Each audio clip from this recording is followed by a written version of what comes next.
was looking through the shared project folder when I discovered a hidden version of our team's brainstorm notes where my name had been systematically erased from every major contribution. I stood at my desk in the open plan office, scrolling through the document history with a feeling of sinking dread as I saw my colleague Vanessa replacing my initials with her own on the most innovative ideas. This was the project that was going to determine our bonuses for the year, and I had been the one to stay up until 3 in the morning, drafting the original concepts. Seeing my work being rebranded as hers in the dark corners of a digital file felt like a knife in my back from someone I considered a friend. Vanessa and I had worked side by side for 2 years, and I had always been the one to share my notes and help her when she fell behind on her deadlines. I thought we had a partnership built on trust, but the version history on the screen showed a deliberate and repetitive pattern of theft that had been going on for weeks. She wasn't just taking credit, she was erasing the evidence of my existence in the project so that when the final report was generated, I would look like an observer rather than a creator. I felt a surge of adrenaline that made my vision blur, as I realized that while I was focusing on the work, she was focusing on the politics of the promotion. I didn't confront her at her desk. I waited until the afternoon briefing when the department head was reviewing our progress on the big screen. Vanessa started presenting the ideas I had come up with, using the exact phrasing I had used in our private discussions, and the manager was nodding in approval.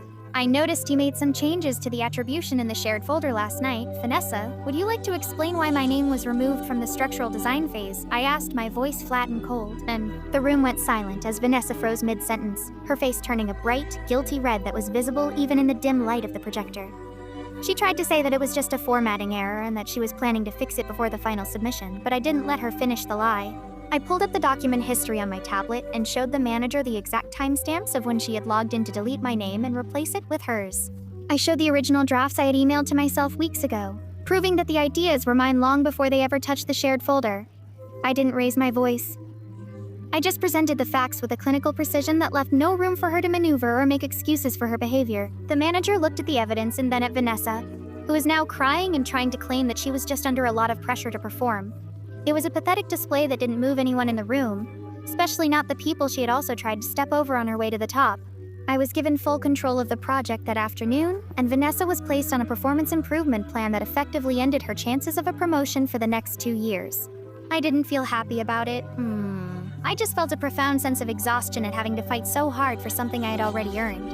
I moved to a different department shortly after that because I couldn't stand to look at her across the office every day. I learned that in a competitive environment, even a friend can become a predator if they think they can get away with it.